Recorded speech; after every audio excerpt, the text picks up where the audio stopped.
అందరికీ నమస్కారం. అందరూ బాగున్నారా?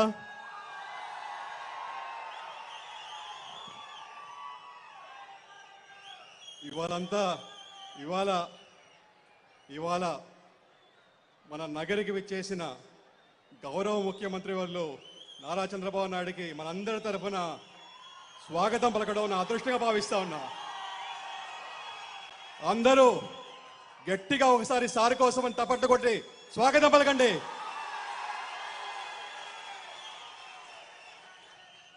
నిజంగా చెప్పాలంటే నేను బాబు గారికి వీరాభిమాని, లోకేష్ గారికి విధేయుణ్ణి. ఒక విధంగా చెప్పాలంటే నా రాజకీయ ప్రస్థానం మా నాయన గాలి ముద్దుకృష్ణారెడ్డి గారి స్ఫూర్తితో స్టార్ట్ అయినా కూడా లోకేష్ గారి ఇచ్చిన స్ఫూర్తితో, బాబు గారి ఆశీస్సుతో, నగరి ప్రజల దీవెనతో ఇవాళ మీ ముందు ఎమ్మెల్యేగా నిల్చో ఉన్నా. మీ అందరి ఆశీర్వాదం ఇది. మీరు ఉండబట్టి, మీరు చేయబట్టి ఇవాళ అఖండ మెజారిటీతో గెలిపించారు. మీకు ఎప్పటికీ రుణపడటం. మీరు ఎంత చేసినా తక్కువే మీ నగరి ప్రజలకి. అలాగే నేను అమెరికాలో ఉండేవాడిని. అమెరికాలో ఉండేటప్పుడు ఒక ఫ్యాసినేషన్ ఉండేది బాబు గారి గురించి. ఎవరు చూసినా బాబు గారి గురించి మాట్లాడేవాళ్ళు.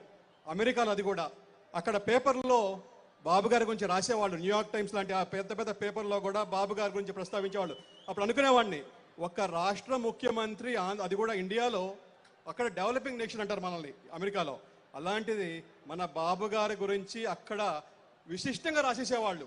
అంటే ఒక forward thinking leader, vision leader, బ్రహ్మాండంగా డెవలప్ చేస్తున్నాడు ఆంధ్రప్రదేశ్ని, ఇవాళ ఆంధ్రప్రదేశ్ రూపురేఖలు మారుస్తున్నాడని చెప్పి వాళ్ళు కోకొల్లలుగా అక్కడే రాసేవాళ్ళు. అప్పుడు అనుకునేవాడిని, అబ్బా మనం గుర్తించలేదు కానీ అమెరికా వాళ్ళు గుర్తించారని చెప్పేది.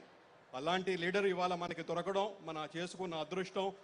అది నిజంగా చెప్పాలంటే ఇవాళ దేశంలో చాలా పాలసీస్ కూడా సార్ చెప్పిన దాంట్లో ఇవాళ ఆదర్శంగా తీసుకొని చేస్తా ఉన్నారు.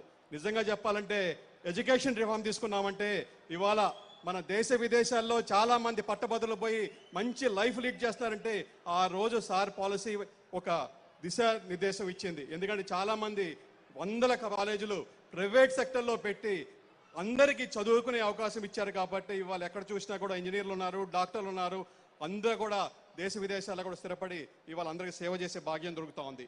మీరంతా తెలుసు. అలాగే మనం చూసాం, ఒకప్పుడు మన ఆంధ్రప్రదేశ్ అంటే రైస్ బౌల్ ఆఫ్ ఇండియా అనేవాళ్ళం, అన్నపూర్ణ అనేవాళ్ళం. ఇవాళ ఆంధ్రప్రదేశ్ అంటే ఐటీ అంటున్నాం, బీటీ అంటున్నాం, ఫార్మా అంటున్నాం.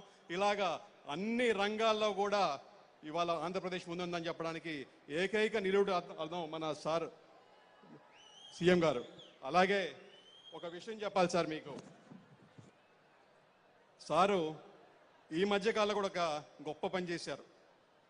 ఎక్కడో ఉన్న కృష్ణమ్మని మన కుప్పంకి తీసుకొచ్చారు. కుప్పమ్మకి కృష్ణమ్మని తీసుకోవడమే కాదు, వైసీపీ అంటే పులివెందలకు కూడా మనమే ఇచ్చాం కృష్ణమ్మ నీళ్ళను కూడా. పులివెందలకు కూడా కృష్ణమ్మ నీళ్లు కూడా సార్ భాగ్యమే. సార్ మా నగరికి కూడా కృష్ణమ్మని తీసుకురావాల్సిన, అది మీ వల్లే సాధ్యం సార్. అది మీరు చేస్తేనే అవుతుంది సార్. అది అలాగే మన నగిరిలో ఇందాక సార్ అడిగారు, మనకున్న సమస్యలేంటి, మనకున్న ముందున్న అవకాశాలు ఏంటని. మాకు అన్నిటికన్నా పెద్ద అవకాశం కోసల్ నగరంలో మాకు ఆల్రెడీ ఇండస్ట్రియల్ ల్యాండ్ అక్వైర్ చేశాం సార్. ఒక 2500 ఎకరాలు అక్వైర్ చేశాము. ఇంకొక 2500 ఎకరాల దాకా చేయొచ్చు. అంటే 5000 ఎకరాలు మనం కోసల్ నగరంలో రెడీగా ఉంది సార్. అక్కడ 100 కిలోమీటర్ల లోపు 2 ఎయిర్పోర్ట్లు ఉన్నాయి, 2 సీపోర్ట్లు ఉన్నాయి, 2 హైవేలు ఆనుకొని ఉన్నాయి సార్. ఎక్కడ కూడా నాకు తెలిసి 3వ ఎయిర్పోర్ట్ కూడా రాబోతా ఉంది. ఇక్కడ నుంచి బెంగళూరు పోవాలని కూడా 2.5 గంటే. ఎక్కడా లేదు ఇంత జాగ్రఫికల్ అడ్వాంటేజ్.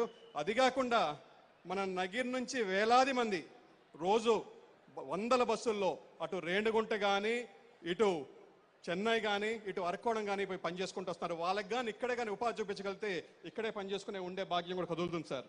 అలాగే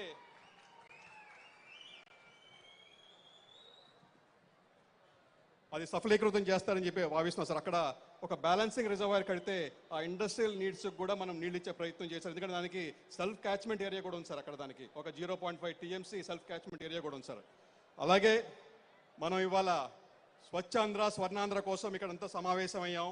ఈ కార్యక్రమం ఇప్పుడు మనం చేసుకుంటున్నాం. కానీ బాబు గారు 2000 సంవత్సరంలోనే ఏం పెట్టారు? జన్మభూమి. ఏం పెట్టారు? స్వచ్ఛాంధ్ర ప్రోగ్రాం ఆ రోజే జన్మభూమి కింద పెట్టి మన పరిసరాలు శుభ్రంగా పెట్టుకోవాలని చెప్పి క్లీన్ అండ్ గ్రీన్ అని చెప్పేసి ఆ రోజే నిదానం తీసుకొచ్చి ప్రతి ఒక్క పాఠశాలలో కానీ ప్రతి ఒక్క ఆంధ్రుడిని ఆ రోజు ఇన్వాల్వ్ చేసి అలా అది ప్రతి ఒక్క మనిషిలో ఉండాలి, పరిశుభ్రాలు అంతా కూడా శుభ్రంగా పెట్టుకోవాలని చెప్పేసి ఆ రోజు చెప్పారు. ఇవాళ దానికి సంబంధించిందే ఇవాళ స్వచ్ఛాంధ్ర.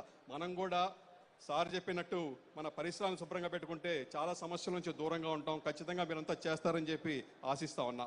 ఇంకొక ముఖ్యమైన విషయం సార్, మన మున్సిపాలిటీస్లో మాకు తాగడానికి రంగునీరు సమస్య ఉంది, అలాగే డ్రైనేజ్ సమస్య ఉంది, అలాగే శానిటేషన్ సమస్య ఉంది. ఈ సమస్యలు కానీ ఖచ్చితంగా మనం కానీ ఒక సొల్యూషన్ అంటూ తేగలిగితే ఈ ఏరియా కూడా క్లీన్ అండ్ గ్రీనే కాదు, నిజంగా చెప్పాలంటే అంటే ఇక్కడ ఉన్న నగిరిలో ఉన్న వాళ్ళ జనాలంతా కూడా చాలా మంచోళ్ళు. ఏమంటారబ్బా మీరంతా మంచోళ్ళే కదా? ఖచ్చితంగా మిమ్మల్ని ఆదర్శంగా తీసుకుంటారు. మీ వెంట నడవడానికి ఎప్పుడు రెడీగా ఉన్నారు. మీరంటే చచ్చిపోతారు సార్. ఇంతమంది నేనేమి డబ్బులు ఇచ్చి రమ్మన్లా, ఒక పిలిపిచ్చా ఇట్లా మారిగా గౌరవ ముఖ్యమంత్రులు నగరికి వస్తారు.